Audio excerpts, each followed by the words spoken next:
A lot of positives to take away from the win against the Browns yesterday, but there was some bad news that we got today surrounding Kyle Van Noy. And when we watched him in yesterday's game, there was that play in particular where he was rushing Joe Flacco, but then he just stopped and he pulled up, and I'm thinking, like, what are you doing? Why are you giving no effort on the play? I've never seen you do anything like that before, but then it came out that that's when he got hurt, and I was like, okay, now it makes sense. But let's read the report from Jeremy Fowler. It says Ravens Pro Bowl edge rusher Kyle Van Noy is bracing to potentially miss multiple games due to a hamstring injury suffered on Sunday, per sources. Van Noy, who led the team in sacks with 12 and a half last year, is hoping the injury is short-term, and we are certainly hoping for the same thing, too. Immediately when they said that Kyle Van Noy was hurt, I was thinking, all right, who is going to be a replacement for him? And I thought, Jadeveon Clowney, that's going to be the one. This is where the Baltimore Ravens bring in Jadeveon Clowney. I was hoping they would bring him in before this injury because I never want nobody to get hurt. But now, hey, it just makes too much sense. But then right after the Cowboys game, Jerry Jones said that they had signed Jadeveon Clowney, which they did, so he is no longer an option. So it's looking like the Baltimore Ravens are going to be going in-house for now.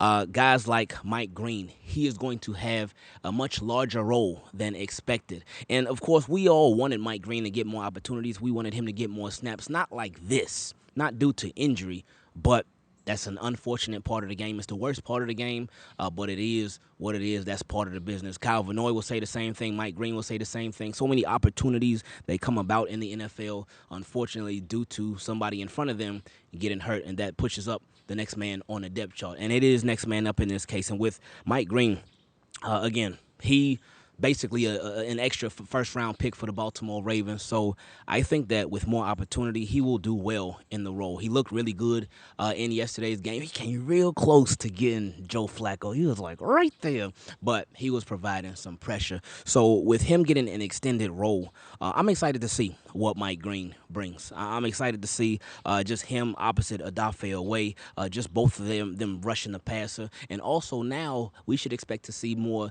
David Ajabo. He was inactive in the game yesterday, but now his role will increase with Kyle Van Noy being out for who knows how long. But we obviously hope Kyle Van Noy can be back sooner rather than later, because the quicker he's back, the more depth that we'll have on this defensive line and that pass rush and that edge for the Baltimore Ravens.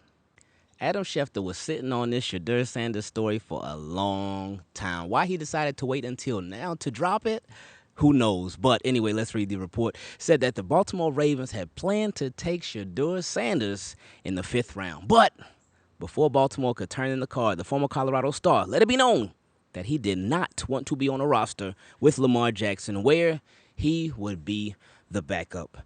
Now, when that story first came out, I was like, oh, we could have had Shedeur Sanders. That would have been so much fun, just for the vibes alone, just for all the extra attention that the Baltimore Ravens would get. But when I really thought about it, 'cause I know he's been catching a lot of flack from people saying, oh, man, what a poor decision maker. That's why you can't just have a bunch of yes men around you. Think about this. If you're a quarterback who got dreams of playing in the NFL, yes, the Baltimore Ravens are a much more well-run organization than the Cleveland Browns, than a lot of other organizations out there. But you're thinking about opportunity. You're thinking about, all right, when am I going to be able to get out there and play? What's the best route for me to become a starter in this league? Sitting behind Lamar Jackson is not it. Now, there could have been a scenario where he comes in and he shows his stuff like in the preseason and stuff, and then some blowouts so they let him get a couple of passes off or whatnot. So he gets some short, small opportunities there, but he wouldn't get much opportunity with the Baltimore Ravens at all behind Lamar Jackson. But if he goes somewhere else where their quarterback situation, it ain't looking pretty. They got an older Joe Flacco. They got a Dylan Gabriel. They got Deshaun Watson, who they ain't going to be playing no more. So he had much more, and they had Kenny Pickett at the time too, but he had much more of a shot. Because even with the Browns having 5 quarterbacks on their roster, he still had much more of a shot because he knows that there's so much drama that happens over there. He knows how reckless the Browns can be when it comes to quarterbacks. He knew he would have a potential opportunity to start there much more than he would with the Baltimore Ravens. Yes, the Baltimore Ravens, he would have had a lot more success with the team, but individually for his own career, I can completely understand why he made this move. Again, for us, it would have been fun, but for him, nobody wants to be a backup quarterback. You want to go somewhere where you get a chance, and it wasn't happening with the Ravens. Now, while we did talk about some negatives, let's not act like it was all bad yesterday, because it certainly wasn't. I mean, it never is if the Baltimore Ravens are winning. And with Lamar Jackson, man, yet again, we always joke about it, but there's a lot of truth to it. He always sets a new record like every single week. But this one was different because in yesterday's game, it said Lamar Jackson is currently the all-time leader. So all-time in the history of the NFL. He's currently the all-time leader in the NFL history in passer rating. And that's amazing, man. That's amazing. So this just, again, another highlight of Lamar Jackson's career where we get to see just how special he is. We get another reminder of just how great of a quarterback he is. Has he won a Super Bowl yet? No, not yet. But he will in due time.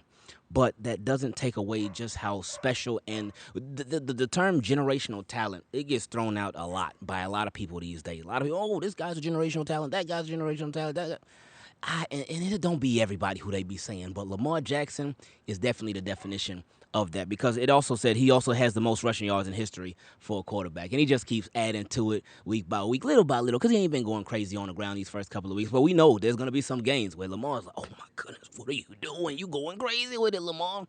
But even like yesterday's game, and we said it already in the post-game thoughts, make sure you check that out if you haven't already. But Lamar Jackson in yesterday's game, it was probably the quietest 4-touchdown game that he's ever had, where he's thrown for 4 touchdown passes. It was so quiet because we're so used to Lamar Jackson doing that. He'll throw for 3 or 4 touchdowns, sometimes even 5. He'll run for a touchdown here and there. And he does this crazy stuff every single week. But we as Ravens fans, we take it for granted. We're like, oh, yeah, that's just Lamar Jackson doing Lamar Jackson things. But he has just consistently raised the bar for the performances that he has as Baltimore Ravens starting quarterback. You see the T-shirt I got on, you know it came straight from Heart of the City, and they are consistently, continuously, always taking care of Team Keep It Clean. They're doing a sale right now. $15 for every single T-shirt on the website, $30 for every single hoodie on the website. So if you want to get your Ravens 2025 Vengeance T-shirt, they got them in black, they got them in white too. The same with the hoodies, they got them in black, they got them in white. Go to Heart of the City. The link is down below in the description. And get this.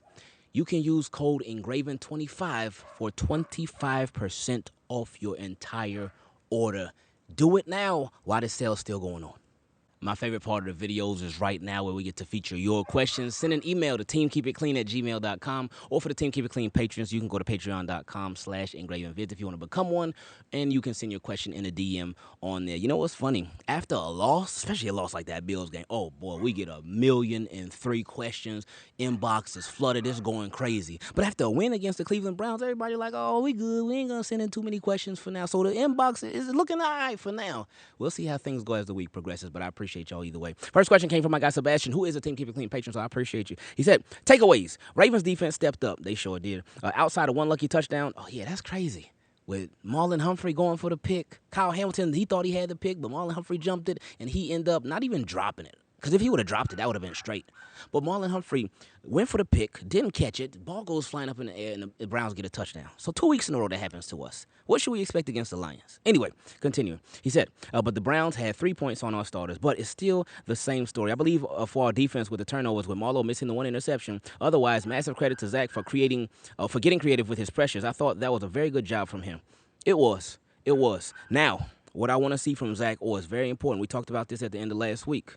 Let's see it against even better offensive competition. Let's see it against an even better quarterback and a much better ran offense than the Cleveland Browns offense. Let's see it against Jared Goff and the Lions. Let's see it against Patrick Mahomes and the Chiefs.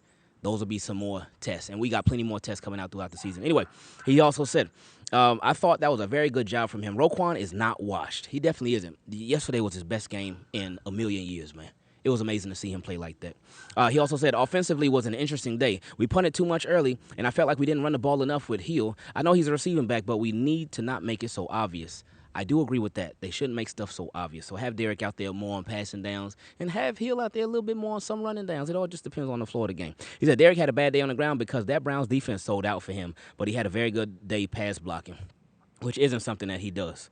Well, he did give up 3 pressures, but it is what it is. But yeah, they sold out completely. They were like, look, Derrick Henry ain't gonna be the one. If y'all gonna beat us, it ain't gonna be through him. They said we honestly could have hanged 60 on that team with a better first half. We got a little too pretty on the first and goal from the half-yard line, but otherwise, very good day from both sides of the ball. The team showed improvement, but anything less against the Browns would have been bad. We are about to get into the thick part of our schedule now, so this game was very important for us to dominate. I agree. Ravens needed a big confidence boost, especially after that Bills game, especially the defensive side of that Bills game where they gave up 41 points. So your tests only get harder from this point on, but it was a good job against Cleveland. Next question came from another Teamkeepitclean patron, my guy, Omar. He said, Ingraven, hope all is well with you and the family. Good win versus the Browns. It sure was. And every win should be celebrated. That I agree with. That's so important. While we expected the Ravens to beat the Browns yesterday, they didn't. There have been plenty of games where we expected the Baltimore Ravens to win, and they didn't. So it's been very disappointing. And I've seen some people try to say, oh, it's just the Browns. It's just Cleveland. What are you guys so happy for? What are you so excited for? No, I'm going to be excited for every single Baltimore Ravens win because we've seen them lose these games too. So, yeah, we're going to have some fun with it. Anyway, he said it should be celebrated. That's back-to-back games scored and 40-plus points. And I think we all feel the Ravens still haven't come close to playing near their collective ceiling. I agree. He said, what I like most about this game was seeing the defensive coaching staff back up their word. They really did play the guys they believe will make impactful plays. Last week was the first time after the Ravens lost that Lamar's name wasn't the main focus of conversation to me. That put everyone on notice. Reputation alone won't keep you on the field or on the coaching staff. Only good tape will. My question to you is, which defensive players' increased playing time stood out to you the most? Increased playing time. I'm going to have to go with Teddy Buchanan. And the reason I say that is because of a point my guy God King, he brought up actually during our live stream during the game because we brought some people from Team Keep It Clean up. Shout out to my guy, the Florida Raven, and shout out to God King who came up and spoke. But he made a really, really good point about how with Roquan, he feel like Roquan can really trust Teddy Buchanan, and Roquan didn't have that same trust with Trent Simpson. And that's why Roquan he did not look the same. He didn't look as good. But now he got somebody who he can trust, who he can rely on, and Roquan's looked a whole lot better. So I was like, wow. But, yeah, I would say Roquan Smith. I would say Teddy Buchanan. And Teddy Buchanan ended up helping Roquan Smith. He had his best game. So, yeah, I think it went hand in hand.